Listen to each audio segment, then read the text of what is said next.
esta mañana vamos a reflexionar sobre la condición espiritual de cada uno de nosotros.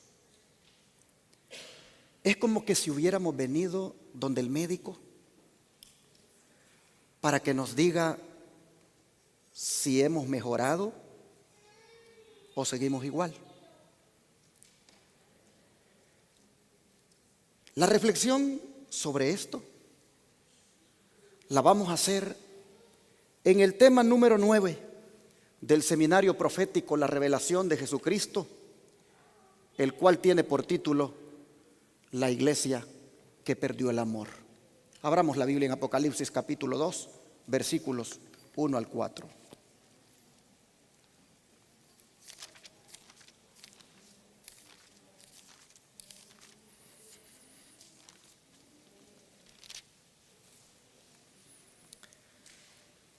Dice la palabra del Señor: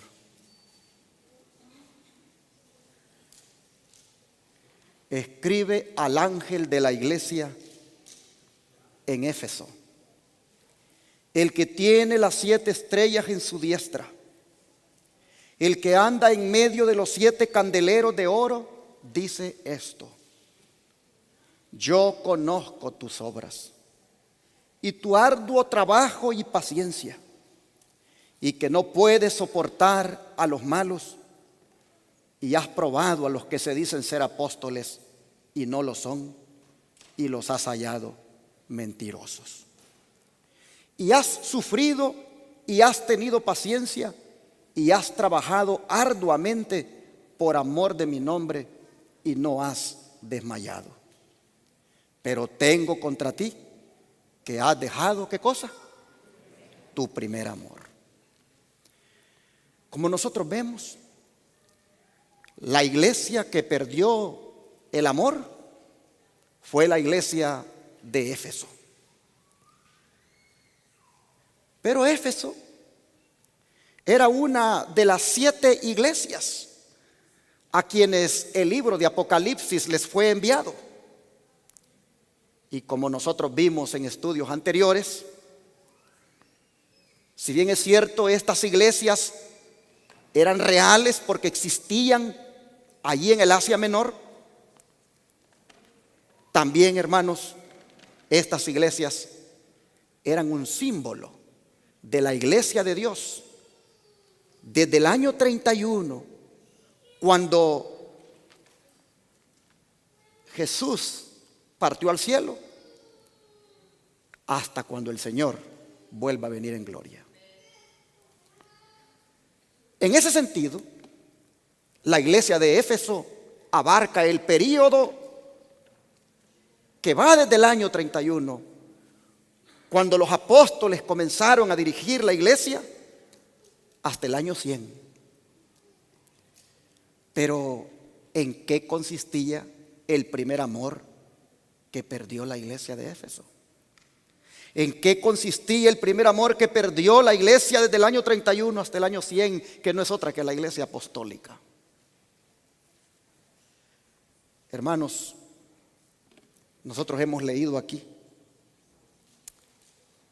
que la iglesia era muy trabajadora en la obra. Nosotros hemos leído que la iglesia resistía la persecución que había sobre ella. Pues eso es lo que significa el término paciencia aquí. Y vemos nosotros que la iglesia no soportaba la maldad, ni mucho menos a los falsos maestros que se decían ser apóstoles. Porque cuando probaba lo que esos maestros enseñaban, se descubría que esas enseñanzas eran falsas. Había mentira en ellas. O sea, hermanos, que la iglesia en ese tiempo no permitía vientos de doctrina en su seno. La iglesia era bien celosa de la verdad. Y todo dice que lo hacía por el buen nombre de Cristo. Y era tan infatigable la iglesia en esto, que dice aquí la Escritura, que no desmayaba.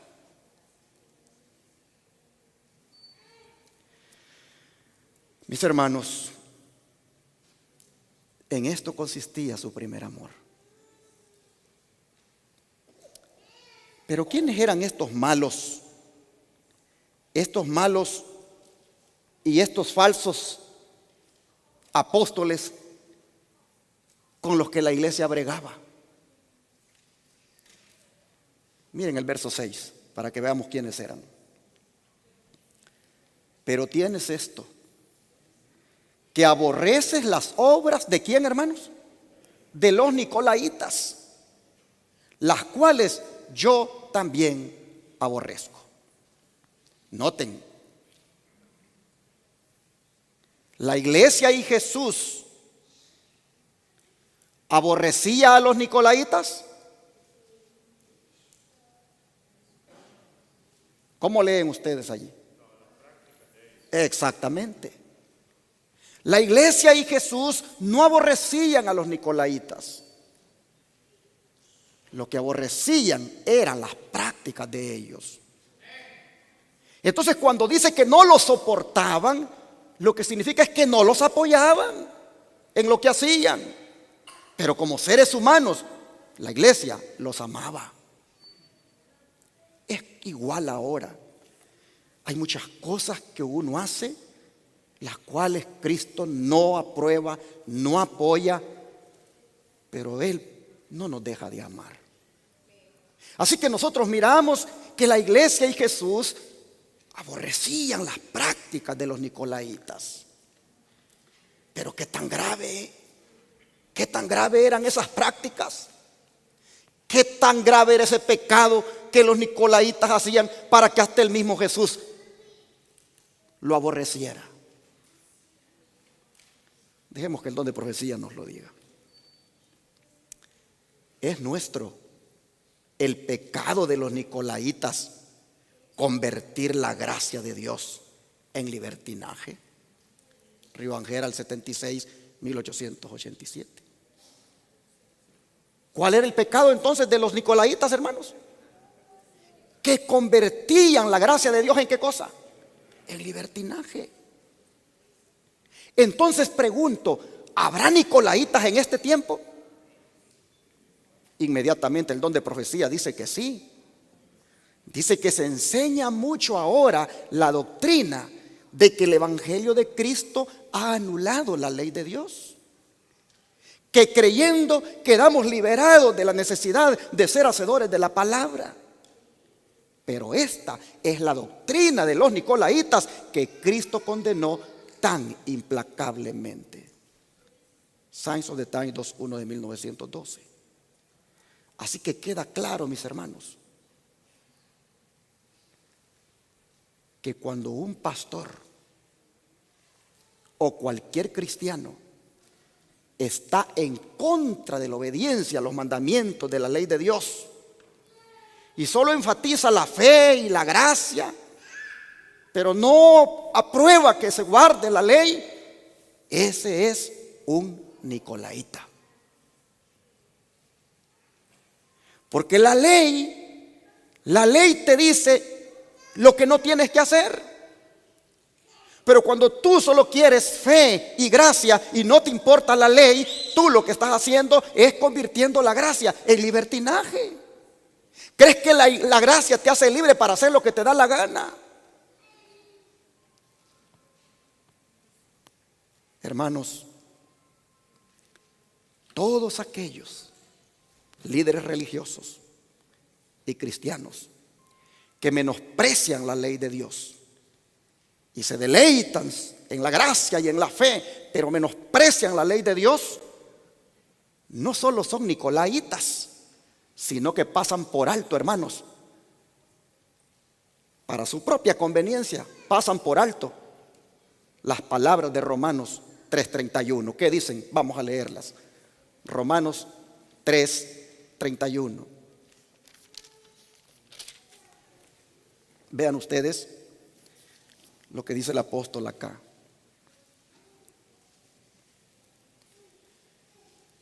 Luego dice, por la fe, ¿invalidamos la ley? En ninguna manera, dice, sino que confirmamos la ley. Yo soy salvo por fe, amén, dice la gente. Y no me importa esa ley. Yo no soy salvo por la ley, yo soy salvo por fe. Sí, es verdad, somos salvos por fe, pero para seguir siendo obedientes a Dios en cuanto a lo que Él ordena en su santa ley. No somos salvos por fe para seguir en desobediencia, para seguir pisoteando los requerimientos divinos. Y entonces Pablo, qué claro es. Por la fe, dice, vamos a invalidar la ley. En ninguna manera, dice, al contrario, la vamos a ¿qué? Dice, a confirmar. Entonces, hermanos, si la fe no invalida la ley, sino que la confirma, ¿qué es lo que están promoviendo entonces los pastores que enfatizan solo la gracia, pero están en contra de la obediencia a los mandamientos? ¿Qué es lo que están promoviendo? Dejemos que Judas nos lo diga. Vamos al libro de Judas, un solo capítulo tiene, veamos el versículo 3 y 4. Judas está justamente allí antes de llegar al Apocalipsis. Es una pequeña carta. Y aquí nosotros vamos a ver qué es lo que realmente están promoviendo entonces. Dice, amados, Judas, versículos 3 y 4. Digo los versículos porque este es un solo capítulo, nada más esta carta. Amado, dice, por la gran solicitud que tenía de escribiros acerca de nuestra común salvación, me ha sido necesario escribiros exhortándoos que contendáis ardientemente por la fe que ha sido una vez dada a los santos. Porque algunos hombres han entrado encubiertamente, los que desde antes habían sido destinados para esta condenación, hombres impíos que convierten en libertinaje la gracia de nuestro Dios y niegan a Dios, el único soberano, y a nuestro Señor Jesucristo. Estas personas que se han metido en el cristianismo, hermanos, con sus palabras menospreciando la ley de Dios, invalidándola según ellos porque están salvados por la fe y la gracia. Dice Judas que lo que están haciendo es convirtiendo la gracia en libertinaje. Hermanos, es por eso que el Señor levantó a una sierva allá por el año 1844, para que empezara a amonestar al mundo cristiano en cuanto a que le dé su lugar a la santa ley de Dios. Y comenzó a compartir lo que Dios le daba en cuanto a eso, que es lo que más el mundo cristiano pisotea. Y entonces miren lo que ella dijo. El evangelio, dijo, de las buenas nuevas no debe ser interpretado como algo que permite que los hombres vivan en continua rebelión contra Dios, transgrediendo su ley justa y santa. Los que pretenden entender las Escrituras, ¿por qué no pueden ver que el requisito de Dios bajo la gracia es exactamente el mismo que impuso en el Edén? Perfecta obediencia a su ley. En el juicio, Dios preguntará a los que dicen ser cristianos: ¿por qué afirmasteis creer en mi Hijo, pero continuasteis transgrediendo mi ley? ¿Quién exigió esto de vuestras manos, hollar mis reglas de justicia? Ciertamente, el obedecer es mejor que los sacrificios, y el prestar atención que la grosura de los carneros. El evangelio del Nuevo Testamento no es la norma del Antiguo Testamento rebajada para llegar hasta el pecador y salvarlo en sus pecados.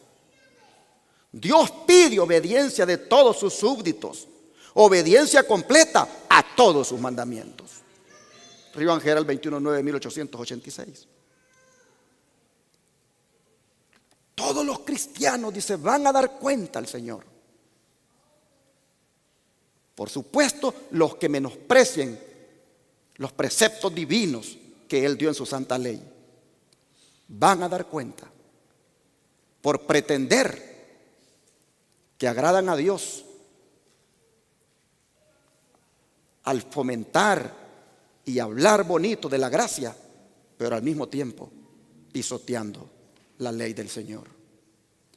Me gusta que dice, para que quede claro, que el Evangelio del Nuevo Testamento no es la norma del Antiguo Testamento rebajada para llegar hasta el pecador y salvarlo en sus pecados. Porque Cristo no va a salvar a nadie en sus pecados. Cristo vino para salvarnos de nuestros pecados, que es muy distinto. Pero volviendo a estos nicolaitas, la llegada de estos o el surgimiento de estos en la historia, allí en Éfeso, ya había sido profetizada por Pablo. Un día Pablo, 50 años antes de que estos aparecieran, estos nicolaitas, reunió a los ancianos de esa iglesia y se los advirtió de lo que iba a suceder en su seno. Vamos a leer dicha advertencia. Vamos al libro de Hechos, capítulo 20.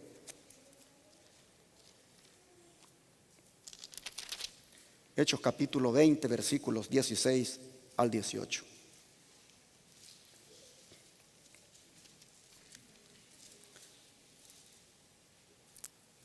Dice, porque Pablo se había propuesto pasar de largo a Éfeso para no detenerse en Asia, pues se apresuraba por estar el día de Pentecostés, si le fuese posible, en Jerusalén.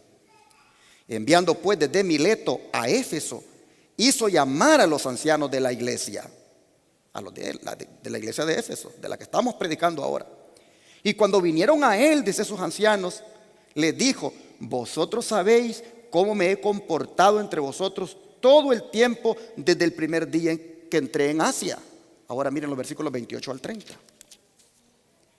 Y les dice, por tanto les dice, miren por ustedes y por todo el rebaño en que el Espíritu Santo les ha puesto por obispos para apacentar la iglesia del Señor, la cual él ganó por su propia sangre. Porque yo sé que después de mi partida entrarán en medio de vosotros lobos rapaces que no perdonarán al rebaño, y de vosotros mismos se levantarán hombres que hablen cosas perversas para arrastrar tras sí a los discípulos. Hermanos, Pablo solo dio la profecía.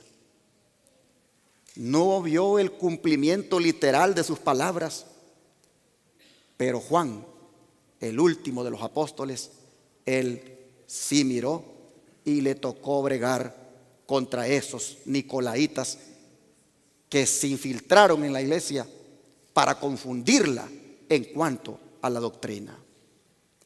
Ahora, volviendo al amor que perdió la iglesia, ¿cómo amplía el don profético la descripción de ese amor que perdió? Se los pongo acá. Dice que al principio la iglesia de Éfeso se distinguía ¿por qué cosa? Por su sencillez y fervor. Había sencillez en todas las líneas. ¿Creen ustedes que había sencillez en la manera de vestirse? Sí había. Era una iglesia fervorosa para cantar, para trabajar, para servir, para todo lo que Dios demandara. Los creyentes, dice, trataban seriamente de obedecer ¿cuánto de la palabra de Dios? Cada palabra. Ay, hermanos, aquí encierra mucho. No la palabra que les convenía, no la palabra que más les gustara, no la palabra que ellos querían oír, sino cada palabra de Dios. Ellos se esforzaban por obedecerla y también de una manera seria. y sus vidas, dice, revelaban un firme y sincero amor a Cristo. ¿Qué más? Se regocijaban en hacer la voluntad de Dios, porque el Salvador moraba constantemente. ¿A dónde? ¿En la iglesia? No, en los corazones de los miembros de la iglesia. El Salvador moraba en los corazones de los miembros de la iglesia, hermanos. Y por eso se regocijaban en hacer la voluntad de Dios. Pero noten, cada cuánto moraba, hermanos, el Salvador en los corazones de los miembros. Constantemente. En eso consistía el primer amor. No era esporádica la relación con el Señor, era constante, todos los días. Y luego sigue diciendo, lleno de amor para con su Redentor. Su más alto propósito era ganar almas. ¿Para quién? Para Él.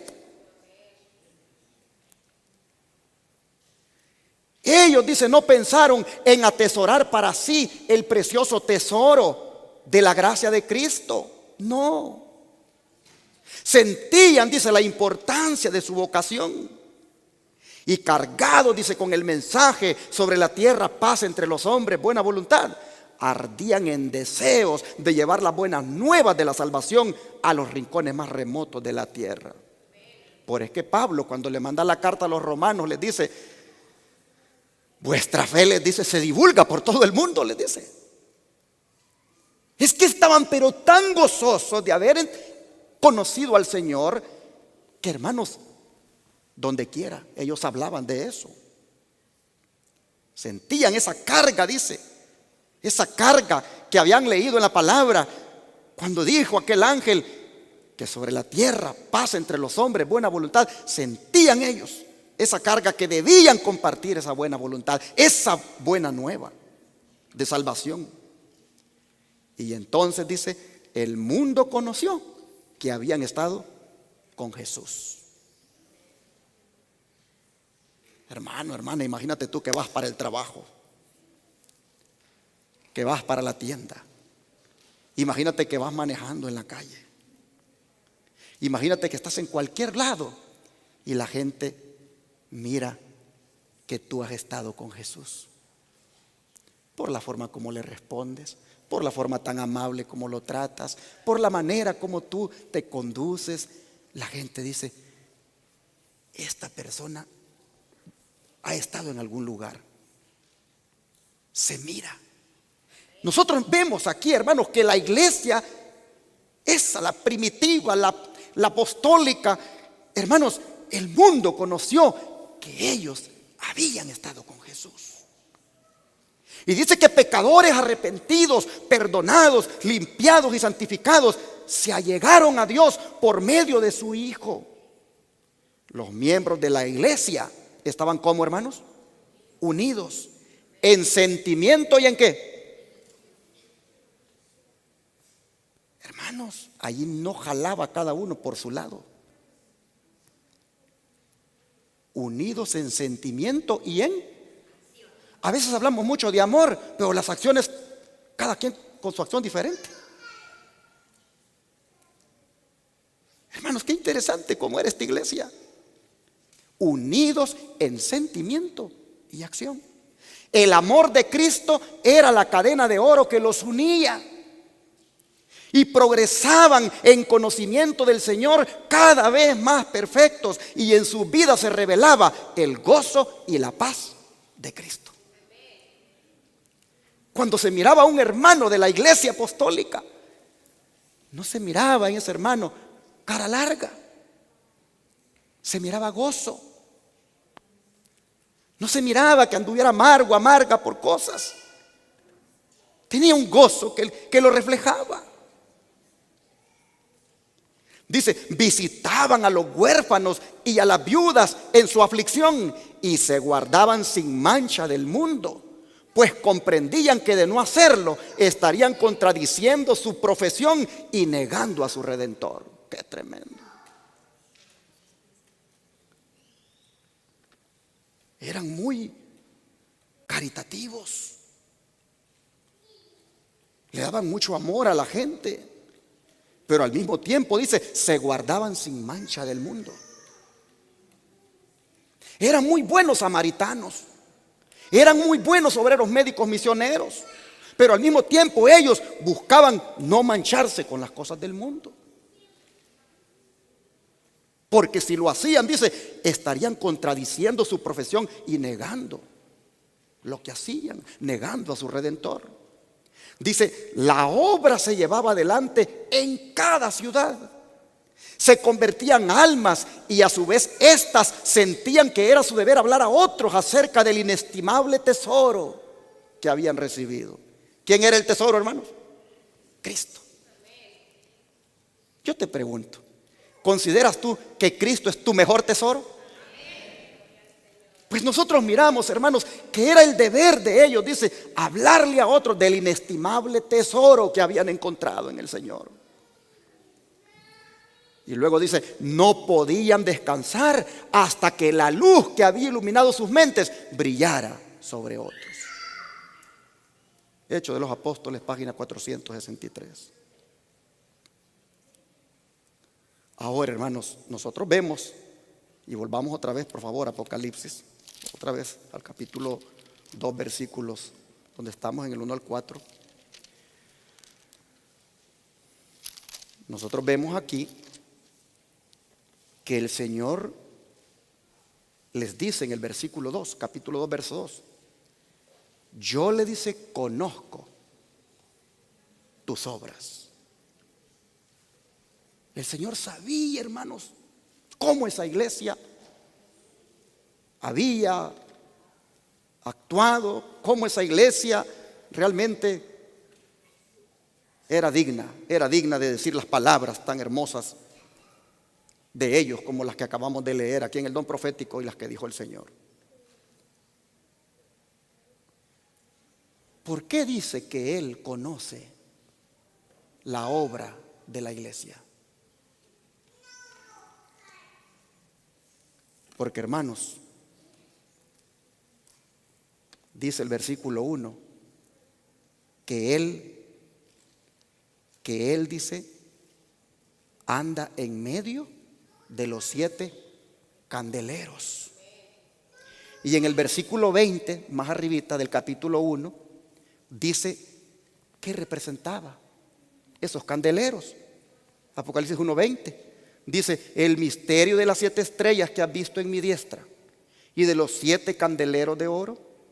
Las 7 estrellas son los ángeles de las 7 iglesias y los 7 candeleros que has visto son las 7 iglesias.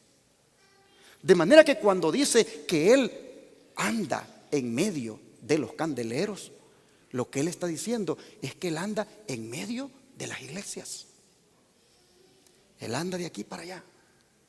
Y por lo tanto conoce muy bien la obra de cada miembro de iglesia.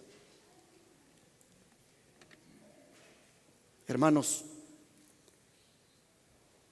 como Él conocía su iglesia y conocía cómo se había manejado desde cuando Él ascendió al cielo, Él por lo tanto ahora estaba mirando en su iglesia que había, ¿qué cosa? Una decadencia. Nosotros vemos que Él mira que el celo y el amor por las cosas espirituales ya comenzó a decaer en la iglesia. Nosotros vemos que Él está mirando que la iglesia se está volviendo fría. Y cuando hablo de la iglesia, está hablando de los miembros, hermanos. Él está mirando que la iglesia, hermanos, ya comenzó a actuar cada uno de una manera diferente. De manera que los tiene que reprochar. Los tiene que reprochar. Y les dice, tengo unas cosas contra ustedes. Y Él le dice que han dejado su primer amor. He estado mirándoles el descenso que han tenido. Muy bonitos eran, muy trabajadores en la obra, muy fieles al mensaje. Han tenido un celo misionero tremendo. No han permitido las falsas doctrinas. Han manifestado un amor, pero ha habido un decaimiento, ha habido un descenso y se los tengo que reprochar. Porque les dice, tengo cosas contra. Y cuando te dicen eso, hermano, cuando te dicen, tengo algo contra ti, eso es un reproche. Pregunto en esta hora, ¿nos gustan los reproches? No nos gustan, ¿verdad? Pero cuando el reproche viene de Dios, ¿lo aceptamos, hermanos? Es que si no quieres aceptar el reproche de Dios, hermano, pues entonces, ¿de qué se trata tu cristianismo? ¿Y de qué manera es que ellos habían dejado ese primer amor tan bonito que ya vimos?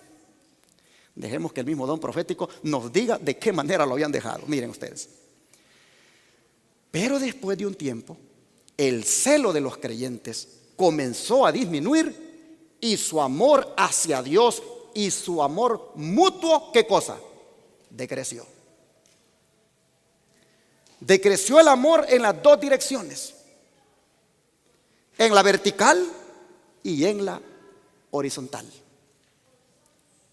Ya no se amaba a Dios como se había demostrado. Y por supuesto, cuando no se ama a Dios como se había demostrado, tampoco hay amor entre los miembros. Dice, la frialdad penetró en la iglesia. Algunos se olvidaron de la manera maravillosa en que habían recibido la verdad. En el tiempo cuando Juan recibía esta revelación, muchos habían perdido su primer amor a la verdad del Evangelio. Hechos de los Apóstoles, de la 463 a la 468, la página. Así, hermanos, vemos que estaban dejando el primer amor, tanto hacia Dios como entre ellos mismos como miembros, y ya la verdad que habían recibido con tanto amor, pues ya no les era tan valiosa. Y sigue diciendo, en una sola generación el Evangelio fue llevado a toda nación bajo el cielo, pero poco a poco llegó, ¿qué cosa? Un cambio. Les dije, hermano, les dije que hoy hemos llegado aquí como cuando se llega donde un médico, para que el médico diga si estamos mejor o estamos mal, si hay posibilidades de curación o que ya vamos a ver el remedio. Pero estamos mirando acá que poco a poco llegó un cambio. La iglesia perdió su primer amor, se tornó egoísta y complaciente. Yo creo que la iglesia empezó a pedirle al pastor que ya dejara de predicarles como le predicaba y que le predicara algunos temitas por ahí que los hiciera sentirse bien, porque ya estaba tal vez cansada de tanto reproche que vinieran de la Biblia y del don profético. Se volvió complaciente. La iglesia sin duda comenzó a hacer muchos eventos, muchas cosas para entretener, y por ahí la iglesia se volvió más un club social que un lugar donde prepararse para la venida de Cristo. Pues dice que se volvió complaciente. Los hermanos querían que se les complaciera. Y dice que se abrigó el espíritu de ¿qué cosa? De mundanalismo. Como ya no hubo reprensión, como ya no hubo amonestación, como ya no hubo exhortación, la iglesia, hermanos, comenzó entonces prácticamente a dejar que el mundo paseara a todas sus anchas en ella. Y se fue eso dejando pasar. Yo imagino que empezaron las hermanas pues a pintarse, a ponerse alhajas, a usar bien cortito o bien pegado al cuerpo la ropa. Comenzaron sin duda ya pues a andar con los pantalones apretados. Tantas cosas que dejaron que se metiera en sus vidas porque ahora se habían vuelto complacientes, egoístas. Y el enemigo, dice, introdujo su hechizo sobre quienes Dios había dado luz para un mundo en tinieblas, luz que debiera haber resplandecido en buenas obras. El mundo fue robado de las bendiciones que Dios deseaba otorgarle. Y luego pregunta: ¿acaso no se repite esto en nuestra generación? Testimonios, tomo 8, página 26. Pregunta: ¿no se está repitiendo esto mismo en este tiempo?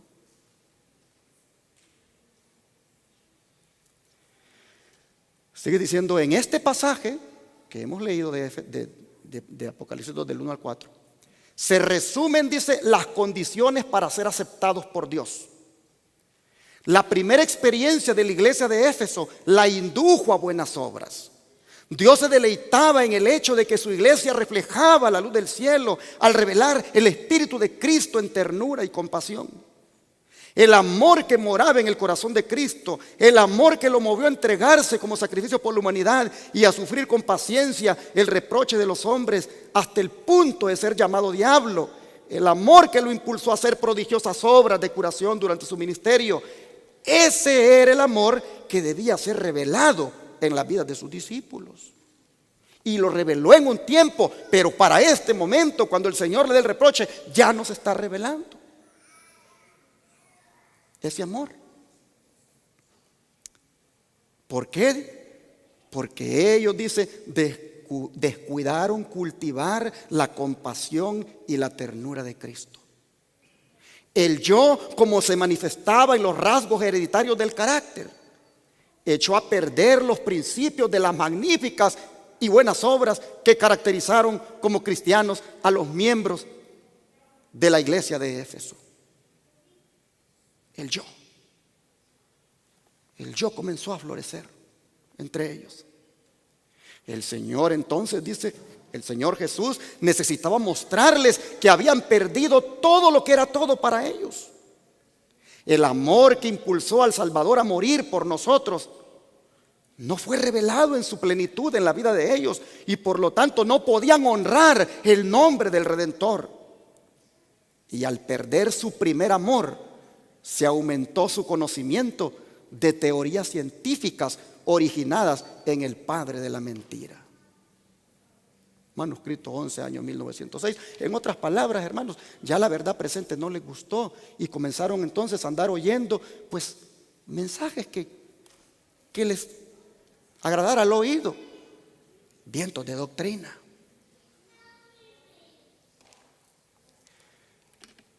Hermanos y hermanas, ¿cómo estás tú esta mañana? ¿Cómo estoy yo? Hemos decaído, también nosotros.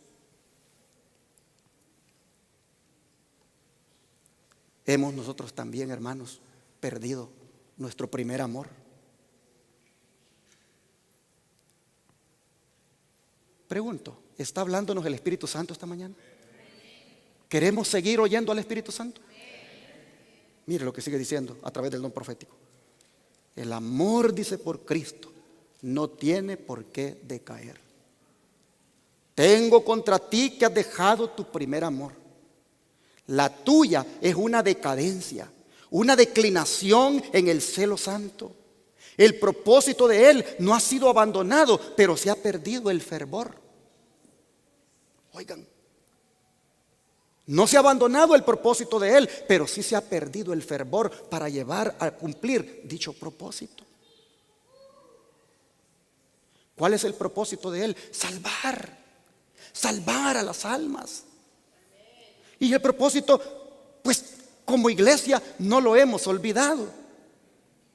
Pero ¿será que hemos perdido el fervor en la manera de cómo llevar adelante ese propósito? Dice, el primer amor del que se convierte a Cristo es profundo, pleno y ardiente. Ese amor, dice, no tiene que disminuir porque aumente el conocimiento, porque brilla sobre él una luz mayor y creciente. Hermanos, si nosotros dejamos que el amor por el Señor, el amor por sus cosas, el amor por Cristo disminuya, pues entonces también disminuye el conocimiento, deja de brillar, hermanos, no hay luz. Ese amor, dice, debe hacerse más ferviente a medida que conoce mejor a su Señor. Dios no aceptará nada que sea menos que la entrega total del corazón. Bienaventurados aquellos que desde el comienzo de su vida religiosa han sido fieles a su primer amor y han crecido en la gracia y el conocimiento de nuestro Señor Jesucristo. Felices los que no lo han perdido. El resultado seguro, dice, de su relación y compañerismo con su amado Señor será el aumento de su piedad, su pureza y su fervor. Y están recibiendo, dice, una educación divina. Y esto se ilustra con una vida de fervor, de diligencia y de celo. Debemos procurar conocer nuestras faltas y pecados característicos que causan tinieblas y debilidad espiritual y que han apagado nuestro primer amor.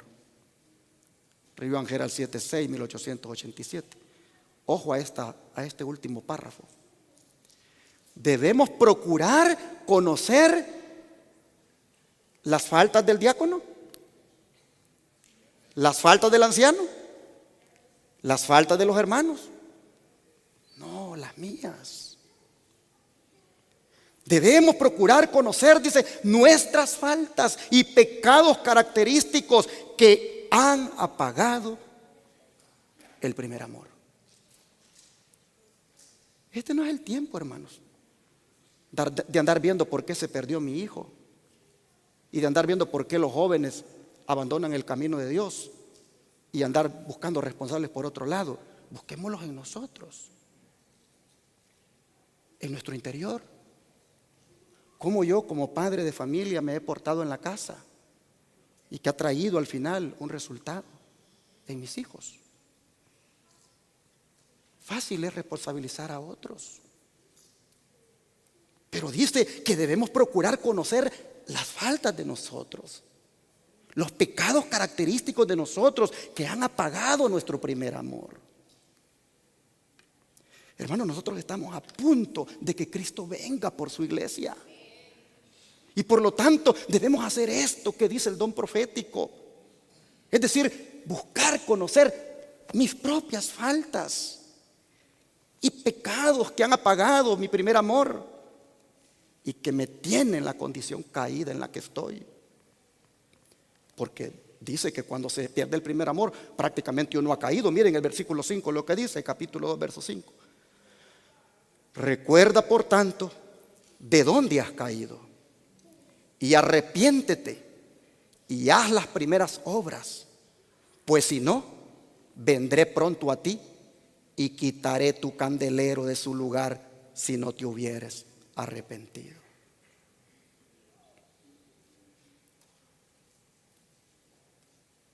Hermanos, qué interesante esto. Mire cómo sigue diciendo el don de profecía. En vista de las muchas virtudes enumeradas, cuán sorprendente es la acusación presentada contra la iglesia de Éfeso. Este cambio, dice, está presentado como una caída espiritual, porque dice, recuerda por tanto de dónde has caído. Este cambio está presentado como una caída espiritual. Los creyentes no se dieron cuenta de su caída espiritual. ¿Cómo fue eso entonces? Es que miren, hermanos, es bien fácil. Fácil es uno cuando viene a sentir ya estar lejos del Señor. Ha ido uno permitiéndose gustitos, permitiéndose ciertas prácticas, permitiéndose ciertas cosas, y así uno se va enfriando. Y cuando viene a sentir, se volvió religioso porque el fervor se acabó. Dice, no se dieron cuenta los creyentes de su caída espiritual. No advertían el cambio que había ocurrido en sus corazones y que tendrían que arrepentirse por haber dejado de hacer las primeras obras. Pero Dios en su misericordia hizo un llamado al arrepentimiento, al regreso a su primer amor y a las obras que siempre son el resultado del verdadero amor cristiano. Manuscrito 11, 1906. Dice, la pérdida del primer amor se especifica como una caída moral. La pérdida de este amor se presenta como algo que afecta toda la vida religiosa. Dios dice de los que han perdido este amor que a menos que se arrepientan, vendrá a ellos y quitará su candelero de su lugar. Manuscrito 1, 1906. A ver, hermanos, si podemos razonar un poco estas palabras. La pérdida del amor es presentado, dice, como una caída moral.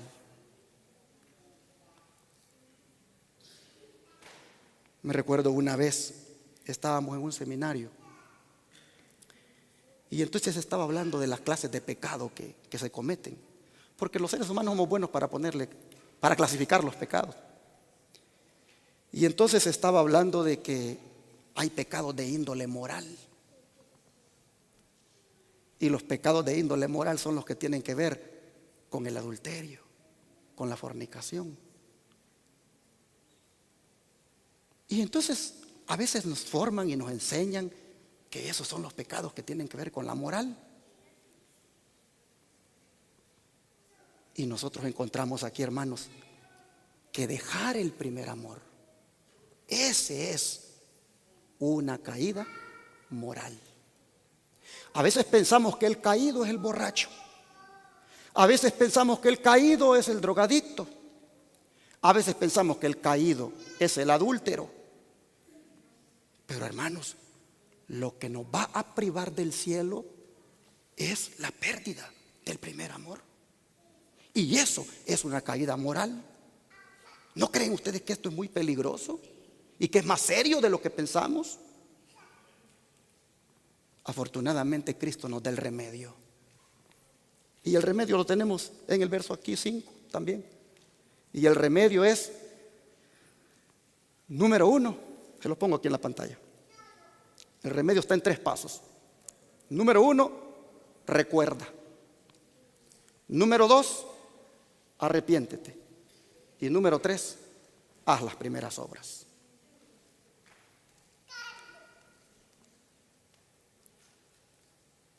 Es que hay que hacer un examen.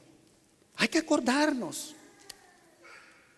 ¿Dónde fue que vino este decaimiento en nuestra vida espiritual? ¿Dónde fue que empezamos como familia a decaer?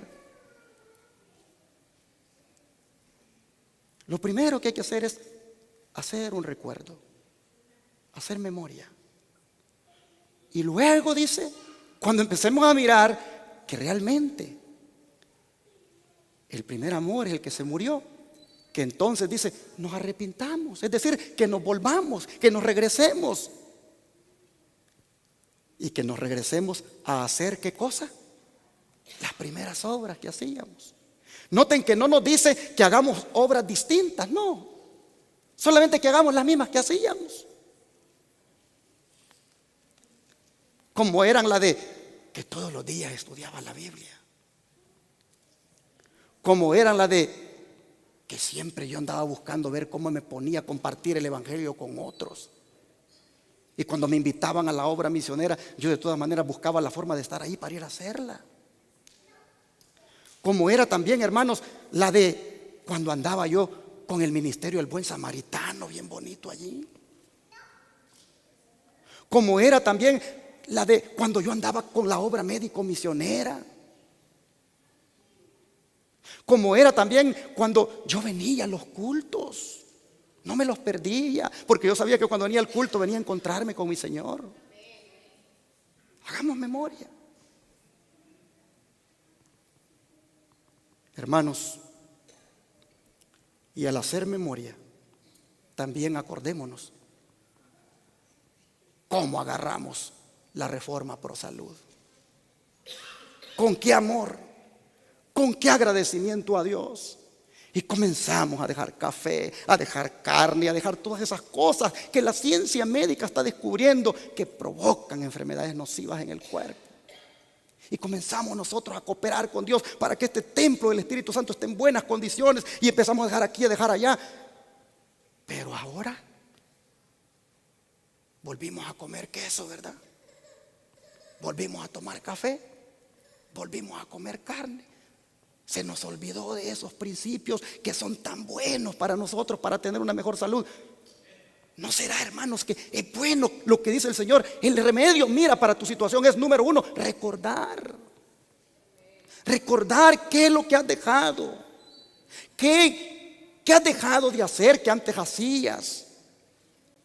Y luego arrepiéntete y comienza a hacer eso mismo. Ni siquiera cosas distintas tienes que hacer, las mismas que has dejado de hacer. Mis hermanos,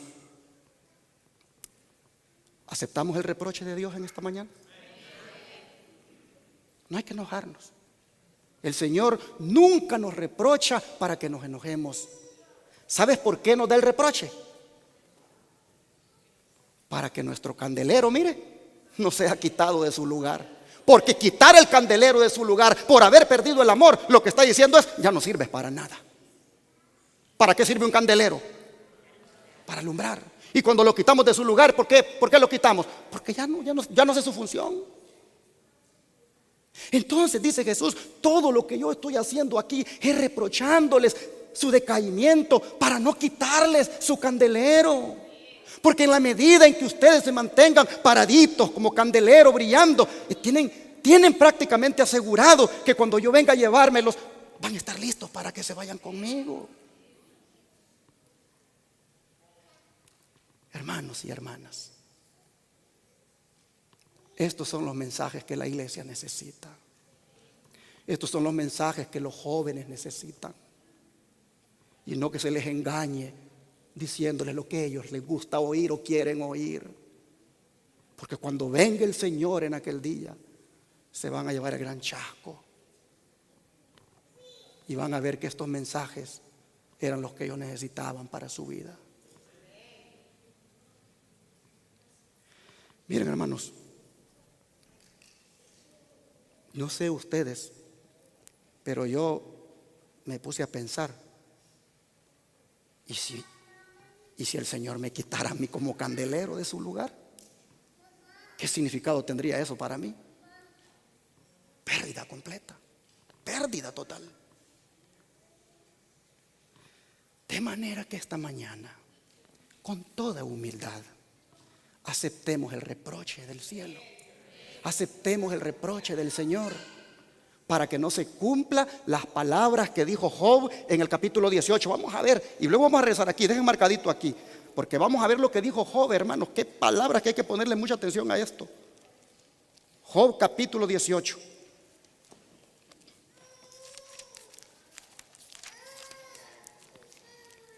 Job capítulo 18 y el versículo 5 al 6.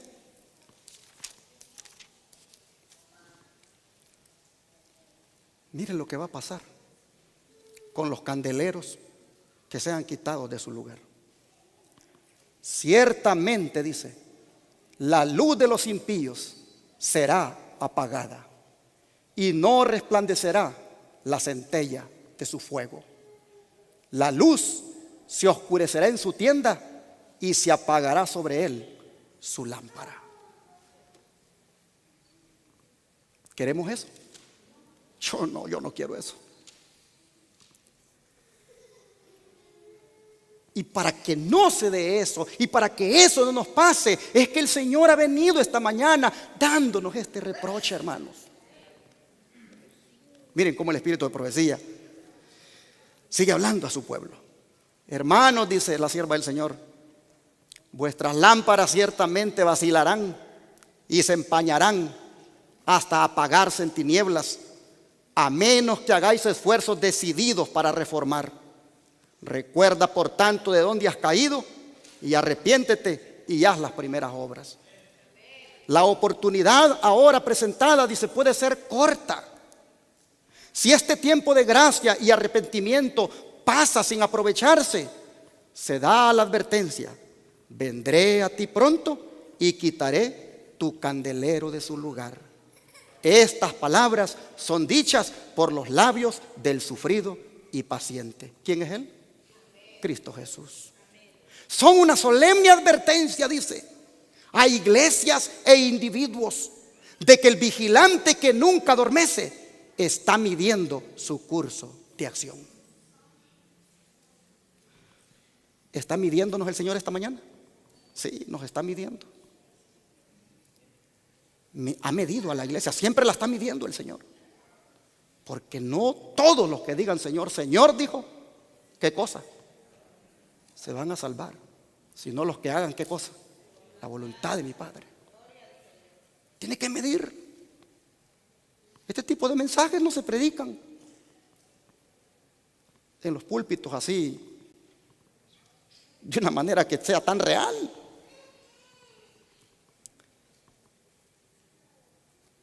Interesante, dice que son una solemne advertencia a iglesias e individuos de que el vigilante que nunca adormece está midiendo su curso de acción. Y es solo por motivo, dice, de su paciencia maravillosa, que no son quitados como obstáculos de la tierra. Ay, Dios mío. Un candelero que ya no alumbra, entonces se le quita porque está obstaculizando, hermanos. Oh, qué solemne este mensaje. Es solo por motivo de su paciencia maravillosa que no son quitados como obstáculos de la tierra, pero su espíritu no siempre luchará. Testimonios, tomo 5 páginas, 611. Así que, hermanos, ante una advertencia tan solemne como la que hemos leído, ¿cuál debería de ser nuestra actitud?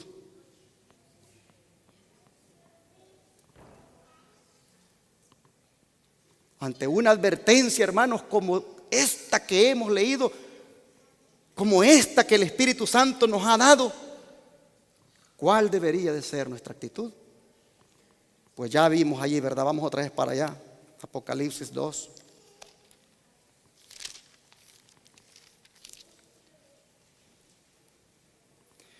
Y vamos a leer el verso 7 ahora. La actitud, hermanos, nuestra está aquí en el verso 7. La actitud que deberíamos tener hoy y siempre después de haber mirado el reproche. Dice el verso 7: el que tiene oído, oiga lo que el Espíritu dice a las iglesias. Al que venciere, le daré a comer del árbol de la vida, el cual está en medio del paraíso de Dios. El Espíritu le está hablando ¿a quién, hermanos? Aquí. Me recuerdo una vez, llegué a un mercado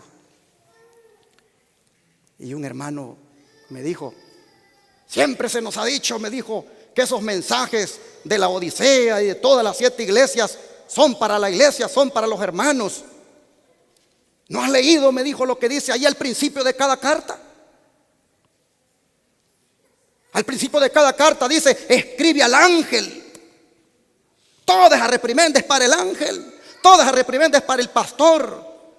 Oh, pero yo veo aquí que dice que el que tiene oído, oiga lo que el Espíritu le dice ¿a quién? A las iglesias. ¿A través de quién? Del pastor. El reproche se lo da el Señor al pastor para que se lo dé a la iglesia. A veces somos como muy listos para querer quitarnos la responsabilidad y echársela a otro siempre. Oigan, dice, miren, hermanos, Qué hermoso que Dios nos dio oídos, ¿no es cierto? Pero escuchemos entonces, dice, lo que el Espíritu está diciéndole a las iglesias a través del ángel, del mensajero, porque ángel quiere decir mensajero, y en este caso, pues el pastor. Por supuesto que el pastor sería ignorante de que crea que el reproche no va para él. Él es el primero que lo tiene que recibir. Si ustedes supieran cuando yo he estado estudiando este tema, cómo me he estado rodeando varias veces, diciéndole a mi Señor que acepto el reproche, y que me perdone. He estado haciendo mi evaluación y he aprendido que de aquí en adelante me voy a evaluar siempre yo, porque lo importante es que yo esté bien con mi Cristo. De allí comparto con ustedes, con los que todavía quieran estos mensajes, por si quieren pues conocer cuál es la voluntad de Dios para sus vidas. Pero oiga, dice lo que el Espíritu dice a la iglesia que ha perdido el primer amor.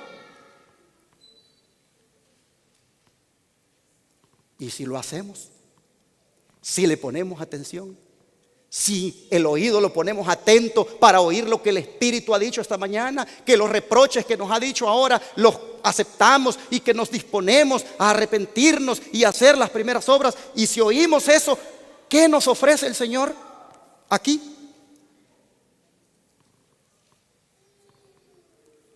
Dice que nos ofrece comer ¿de qué cosa?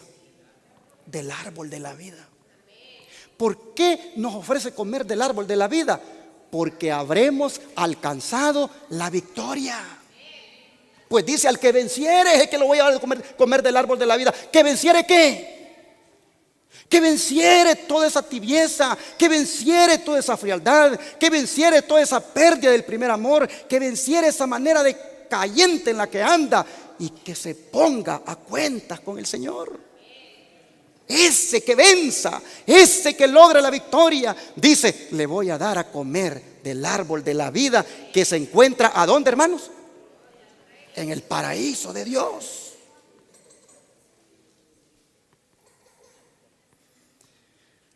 Hermanos, qué recompensa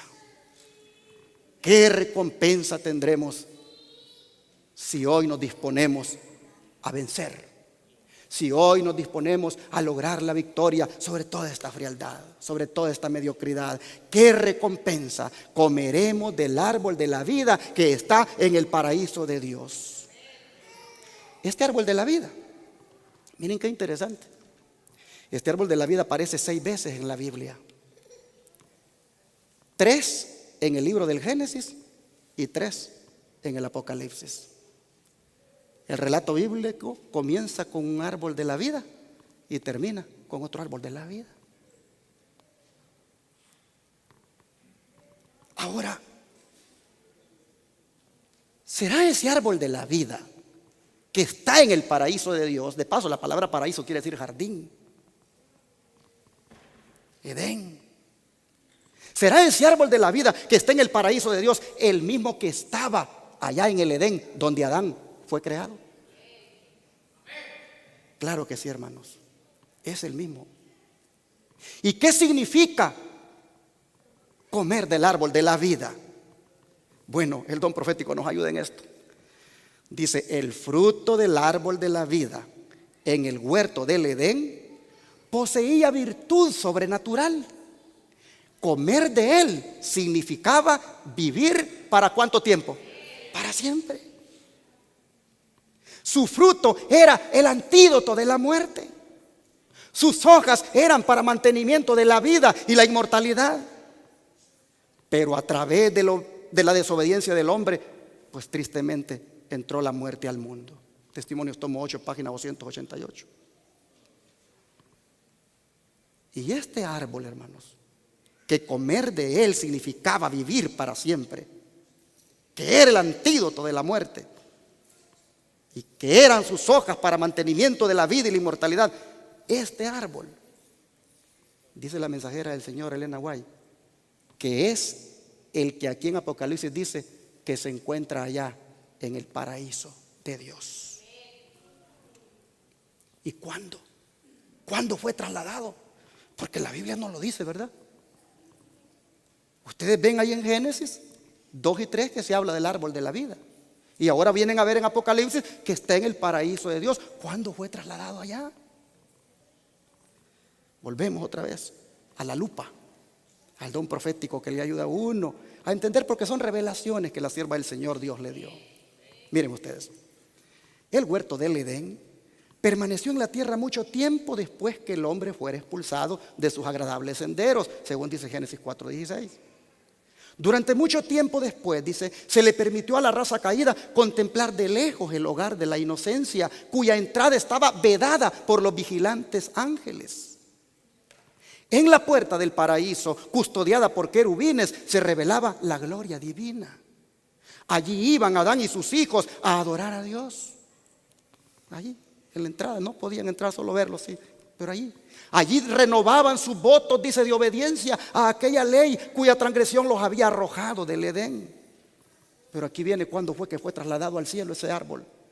Cuando la ola de iniquidad cubrió al mundo y la maldad de los hombres trajo su destrucción por medio del diluvio, la mano que había plantado el Edén lo quitó de la tierra.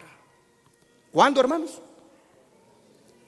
Cuando el diluvio estaba por llegar, ahí el Señor lleva el árbol de la vida al cielo.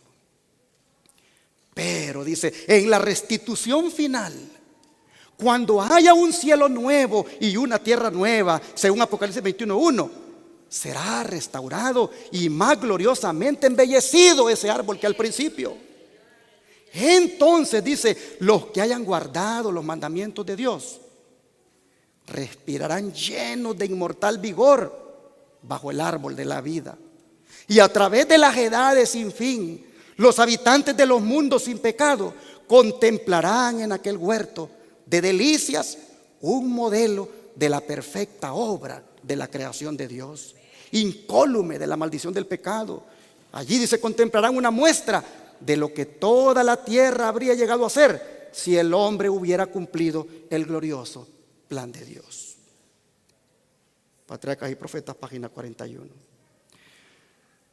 Ahora, hermanos, ¿cuántos quieren comer del árbol de la vida que está en el paraíso de Dios? Fíjense esto que les voy a decir. Fíjense bien en esto. ¿Cuándo vamos a comer de ese árbol? ¿Hasta cuando estemos en el cielo o podemos comer ya de él? Miren lo que le fue revelado a la sierva del Señor, Elena White. Debemos esperar hasta que seamos trasladados antes de que comamos de las hojas del árbol de la vida. Y se lo puse en rojo. El que recibe en su corazón las palabras de Cristo sabe lo que significa comer las hojas del árbol de la vida. O sea, cuando usted estudia la Biblia, mi hermano, cuando usted se goza en estudiar, dedica un tiempo a estudiar, usted está comiendo. Este es su árbol de la vida. Aquí están las palabras de vida, que son para vida eterna. El que recibe en su corazón, dice, las palabras de Cristo, sabe lo que significa comer las hojas del árbol de la vida. Cuando el creyente, dice, en comunión con el Espíritu Santo, puede poner su mano sobre la verdad y se apropia de ella, come el pan que desciende del cielo, penetra en la vida de Cristo y aprecia el gran sacrificio hecho en favor de la raza pecadora. El conocimiento que proviene de Dios es el pan de vida. Ese pan son las hojas del árbol de la vida, que son para la sanidad de las naciones. Manuscrito 103, página 1902. Por eso es importante, hermanos, que dentro de las primeras cosas que debemos hacer al arrepentirnos, porque el Señor dijo, haz las primeras cosas, arrepiéntete y haz las primeras cosas. Por eso es importante que dentro de las primeras cosas que tenemos que hacer es volver al estudio personal de la palabra de Dios. Porque el que hace eso come de las hojas del árbol de la vida, está fuerte espiritualmente y el primer amor le brota otra vez. Miren lo que Jesús dijo en cuanto a sus palabras. Vamos a Juan capítulo 6, Evangelio de Juan capítulo 6, versículo 35.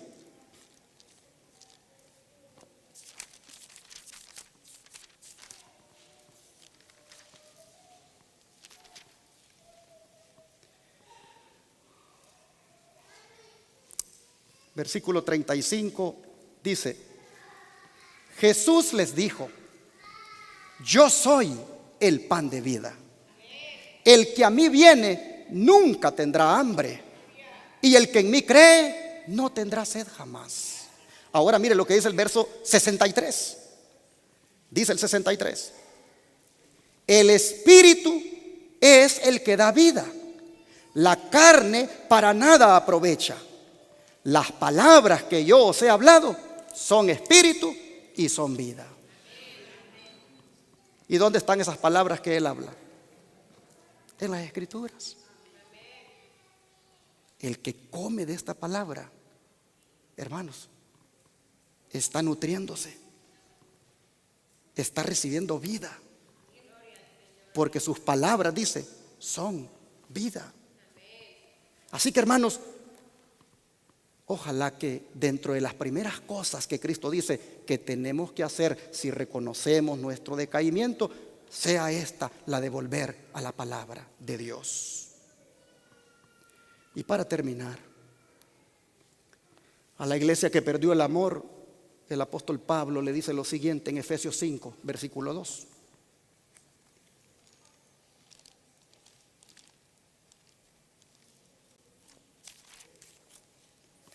Efesios capítulo 5, versículo 2.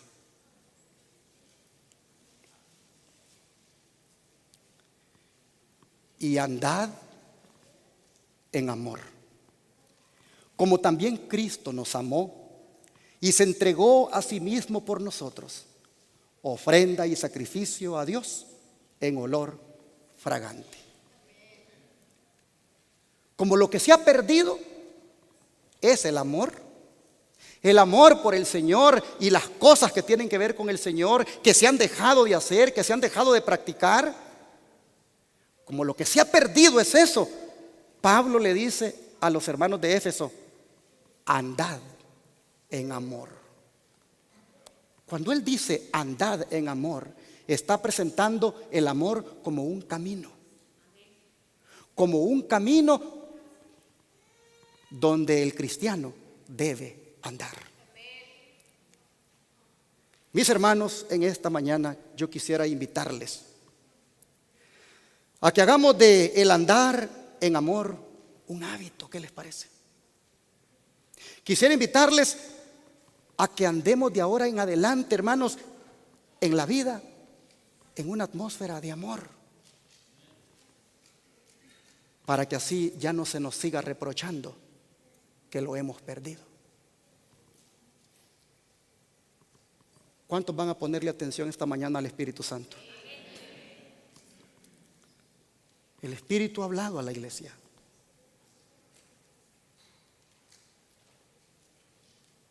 Usted sabrá lo que va a hacer. Qué bonito es cuando los hermanos otra vez empiezan a congregarse, a venir a los cultos, y empiezan otra vez a mostrar una gran felicidad, y ya paran de andar criticando, juzgando, responsabilizando a otros, y comienzan ellos a buscar agradar al Señor ellos.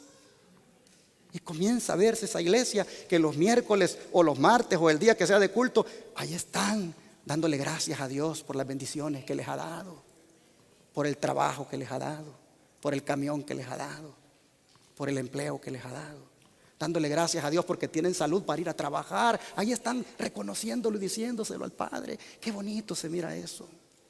Oh, los ángeles se llenan de gozo cuando ese hermano se aparece para darle gracias a Dios. Hermanos y hermanas, ojalá que ustedes y yo hayamos oído lo que el Espíritu dice a la iglesia. y que todos de ahora en adelante nos preocupemos para que nuestro candelero no sea quitado de su lugar. Yo voy a hacer una oración en este momento y no es para todos. Es para los que oyeron lo que el Espíritu dice a las iglesias. Solo para ellos. Y la invitación es que todos aquellos que han oído lo que el Espíritu ha dicho esta mañana y le quieran decir al Señor: todavía no quites mi candelero de su lugar. Aquí estoy, perdóname, y haz que nazca otra vez el primer amor. Yo quisiera invitarlos a que vengan aquí adelante para juntos, yo y ustedes, porque yo también estoy igual a ustedes. Yo también necesito de esto. ¿Quiénes quieren venir aquí adelante y participar de esta oración?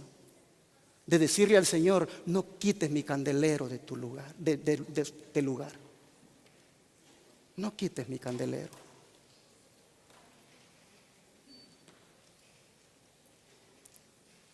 Si has oído lo que el Espíritu Santo ha dicho a la iglesia, hermano, dice la palabra de Dios: si oyeres hoy su voz, no endurezcáis vuestro corazón. Si reconoces que ha habido pérdida del primer amor en tu vida y no quieres que el Señor mueva tu candelero de su lugar, hermano, vamos a pedírselo a Dios de rodillas.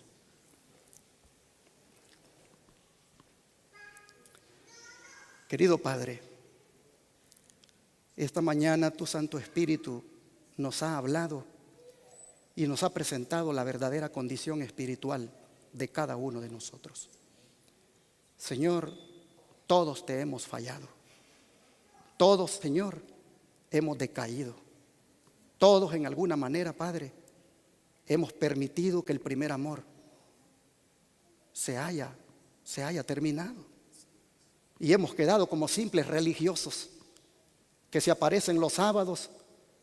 Pero, oh Padre, ¿cómo es la vida privada? ¿Cómo es internamente, Señor? Cada uno de nosotros, tú sabes muy bien. Esta mañana, Padre, nosotros reconocemos y aceptamos el reproche y te pedimos perdón.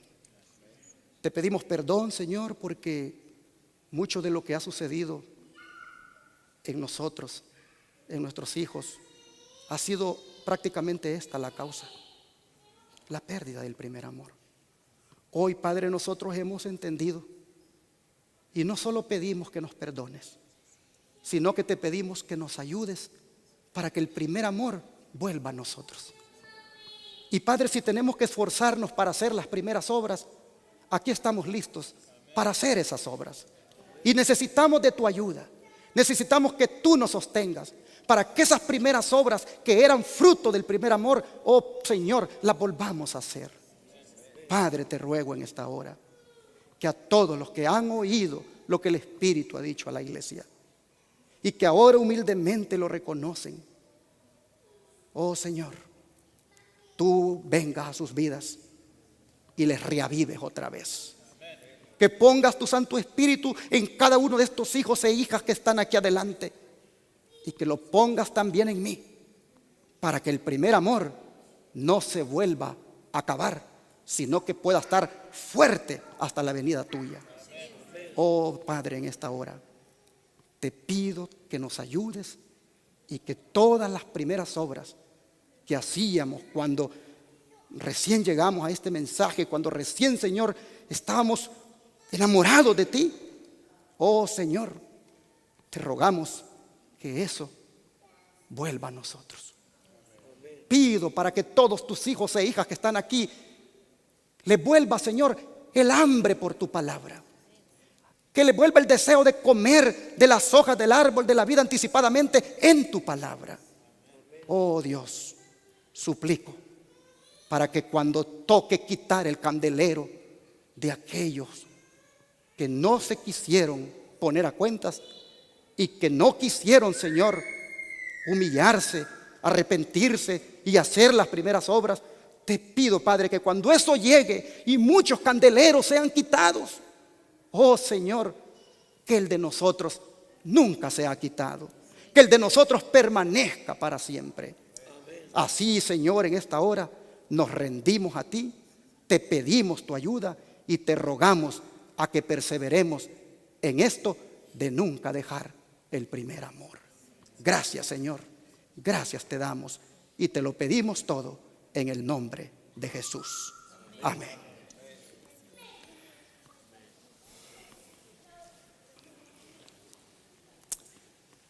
Vamos a ponernos de pie y vamos a cantar el himno final.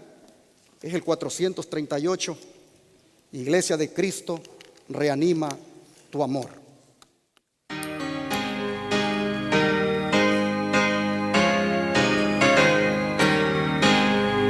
Iglesia de Cristo, reanima tu amor, espera velando a tu augusto Señor. Jesús, el esposo, vestido de honor, viniendo se anuncia con fuerte clamor. Si falta en algunos el santo fervor, la fe sea en todos el despertador. Velad, compañeros, velad sin temor, que está con nosotros el Consolador, quien sigue la senda del vil pecador, se entrega en los brazos de un sueño traidor. Mas para los siervos del buen Salvador, velar esperando es su anhelo mejor. Amén. Yo quisiera dar un consejito a los que por alguna razón ya no salieron más con el buen samaritano, a que se vuelvan a integrar. A los que ya no salieron, no fueron más a la obra médico-misionera, que se integren otra vez. Y a los que no salieron más a repartir tratados, tocar puertas, pues que lo hagan. Hermanos, todos volvamos a hacer las obras que un día hicimos. Yo los animo, y ahora sí se los digo como mío. Vengan a los cultos, no solo vengan el sábado. Se los digo en el nombre del Señor, busquen más de Dios. Si no tienen transporte para venir o trabajan de noche, pues Dios sabrá. Pero si tienes una transportación y no trabajas de noche, ven a buscar a Dios entre semana. Te lo pido en el nombre del Señor. Vamos a rodearnos para orar otra vez. Querido Padre, agradecidos quedamos por el refrigerio de tu palabra que nos has dado hoy. Siempre, Señor, hay un mensaje personal, hay un mensaje directo para nuestra vida, y hoy no ha sido la excepción. Hoy tú has querido que todo